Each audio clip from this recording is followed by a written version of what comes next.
Monsieur le maire, merci de me donner l'occasion d'ouvrir cette séance brièvement du conseil municipal sur la priorité des priorités de notre majorité, l'emploi. Le premier constat est que face au record historique du chômage en France, plus de 25 000 chômeurs de plus par mois, Marseille résiste et continue même d'afficher une bonne vitalité avec ses filières d'excellence, la diversité de ses PME et PMI et la confiance constante des investisseurs.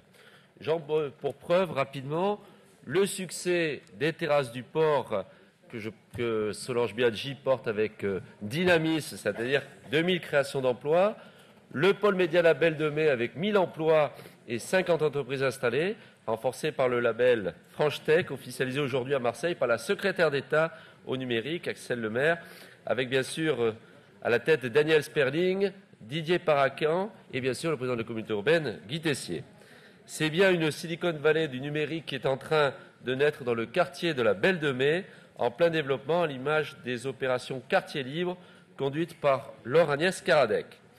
Je pense aussi à la transformation de la vallée de l'Uvonne avec la création de 2000 emplois, avec Valérie Boyer qui suit ce dossier et Roland Blum avec le projet de la Valentine Vallée Verte, ou encore au Technopole de Lumini qui a été inauguré il y a quelques jours avec son Technosport, qui confirme ainsi que le sport peut être un nouveau levier de création d'emplois.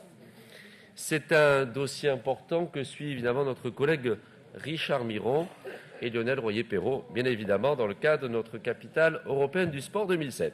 Sans oublier non plus notre Technopole de Château-Gombert et ses 3800 emplois publics et privés, avec la ville de Marseille qui a tenu un taux de création d'entreprise de plus de 16% en 2013 contre 15% sur l'ensemble de Marseille pour rien que sur Château-Gombert. Toutes ces bonnes nouvelles montrent que Marseille continue à se battre avec succès sur tous les fronts de l'emploi. Monsieur le maire, notre taux de chômage actuellement à Marseille, avec ses 88 046 chômeurs, est de 12,4% en septembre 2014, source de la gamme, ce qui représente 88 000 chômeurs en tout. C'est bien sûr beaucoup trop, mais surtout, monsieur le maire, c'est 10 points de moins qu'en 95 quand vous êtes arrivé aux affaires. 10 points de moins qu'en 95. C'est vrai que depuis la crise, le nombre demandeurs d'emploi a augmenté, mais Marseille résiste mieux. Bien sûr, dans les mauvaises nouvelles que nous pouvons craindre, et nous irons avec Roland Blum cet après-midi à la préfecture, à l'invitation du préfet, c'est bien évidemment l'avenir de la SNCM qui apparaît malheureusement assez sombre et nous essaierons de nous battre pour préserver le maximum des 2600 emplois qui sont menacés. Marseille est l'une des villes les plus dynamiques du territoire. Nous l'avons vu récemment avec la création de la chaîne hôtelière Toyoko In qui a choisi Marseille pour s'implanter à Marseille. 20 millions d'euros d'emplois 20 millions d'euros et 40 emplois à la porte d'Aix. C'est aussi, heureusement, les zones franches urbaines qui sont pour le moment préservées, on l'espère pour longtemps. Et donc, c'est l'ensemble des parlementaires de toute tendance qui s'est battu pour... Didier Paraquian avait lancé l'idée. Henri Gibriel a été un acteur dynamique pour que ces zones franches urbaines soient maintenues. C'est le cas, c'est pour nous très important. Monsieur le maire, c'est vous qui aviez lancé ces zones franches urbaines qui avaient attiré 3800 entreprises et 13 500 emplois, et donc il était important qu'elles soient pérennisées. Bravo à la communauté urbaine aussi dans ces grands espaces communautaires avec les futurs succès, on l'espère, du projet Henri Fabre et le parc des Florides avec Airbus Hélicoptère, qui est l'une des premières références mondiales dans l'industrie de l'énergie et de l'aéronautique. C'est une bonne préfiguration de cette future métropole. Nous apprécierions la municipalité, vous-même, monsieur le maire, et je crois que ça a été dit il y a quelques instants en réclamant un débat, que le grand port maritime de Marseille fasse preuve d'un même esprit collectif. Et c'est vrai que Gérard Chenoz, Didier Réau et bien sûr Roland Blum sont des avocats très fervents pour que le rôle remplisse enfin son rôle d'aménageur. Et personne ne comprendrait qu'il continue, ce grand port, à faire la sourde oreille aux propositions de la ville de Marseille, et notamment sur le GIA.